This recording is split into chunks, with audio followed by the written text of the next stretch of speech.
Hi guys, welcome back to Bible Time with Mrs. Barr. Today we are looking at chapter 16, lesson 3.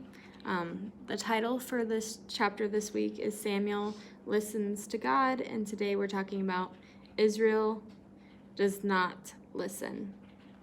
Your memory verse for this week is 1 Samuel 12:20.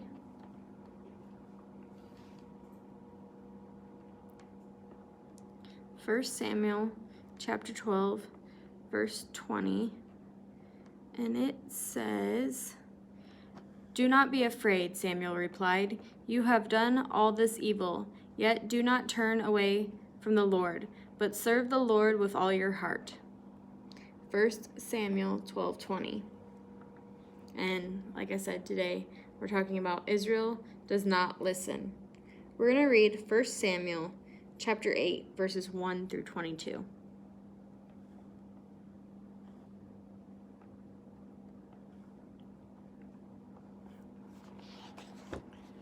And we're going to listen to it.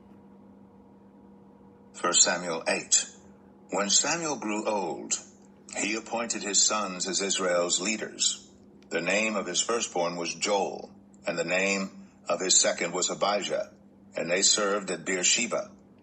But his sons did not follow his ways. They turned aside after dishonest gain and accepted bribes and perverted justice.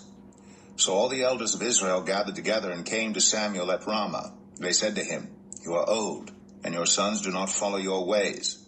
Now appoint a king to lead us, such as all the other nations have." But when they said, "Give us a king to lead us," this displeased Samuel. So he prayed to the Lord, and the Lord told him, "Listen to all that the people are saying to you. It is not you they have rejected, but they have rejected me as their king. As they have done from the day I brought them up out of Egypt until this day, forsaking me and serving other gods, so they are doing to you. Now listen to them, but warn them solemnly, and let them know what the king who will reign over them will claim as his rights." Samuel told all the words of the Lord to the people who were asking him for a king. He said, "This is what the king who will reign over you will claim as his rights. He will take your sons and make them serve with his chariots and horses, and they will run in front of his chariots. Some he will assign to be commanders of thousands and commanders of fifties, and others to plow his ground and reap his harvest, and still others to make weapons of war and equipment for his chariots. He will take your daughters to be perfumers and cooks and bakers. He will take the best of your fields and vineyards and olive groves and give them to his attendants.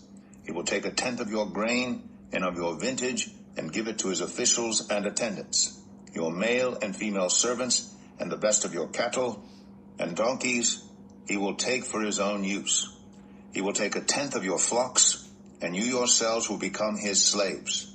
When that day comes, you will cry out for relief from the king you have chosen, but the Lord will not answer you in that day." But the people refused to listen to Samuel. "No," they said, "we want a king over us.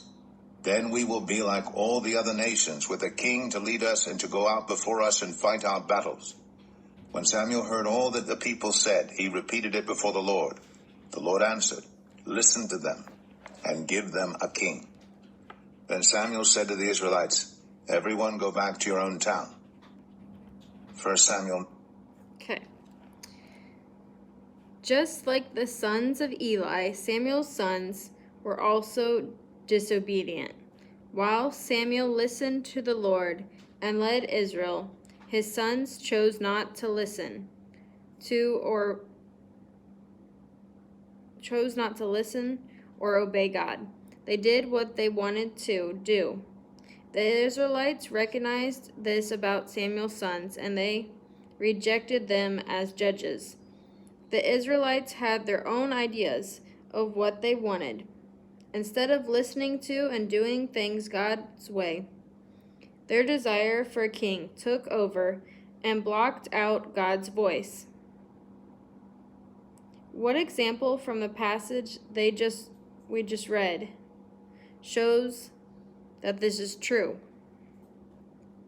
God warned the Israelites of the kinds of things they would have to endure under the rule rule of an earthly king, and that they would cry out for God to save them. They refused to listen and demanded a king anyway. Samuel firmly warned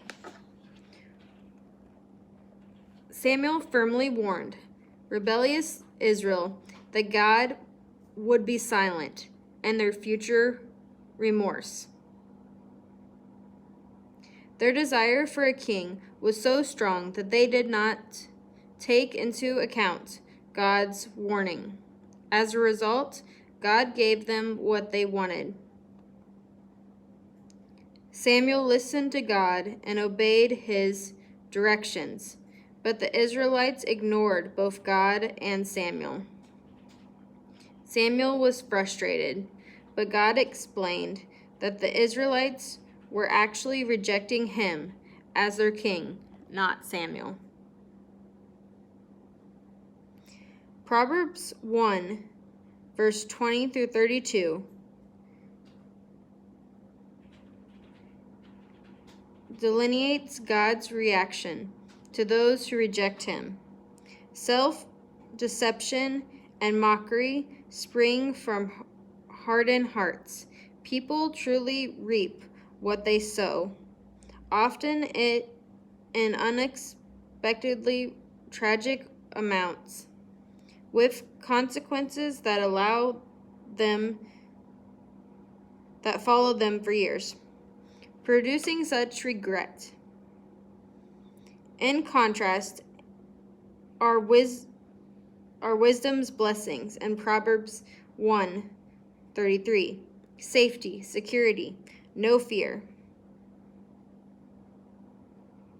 Have you ever insisted on getting something that you thought you wanted, but when you got it, it wasn't what you thought it would be?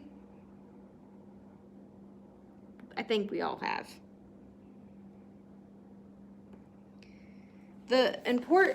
It's important to put aside personal desires in order to hear God's protective voice. God will guide and guard those who are selfless and who value his way more than their own. God wants people to be content with his promises, with his provision and promises. Israel demanded their own way because they were not content. As a result, they chose a way that led to destruction. Being content is not easy, but with God's help, it's definitely something we can work towards. So this has been lesson 16.3, Israel does not listen. Go out there, obey your parents, do what they say, and listen to God. We'll see you next time. Bye. God bless.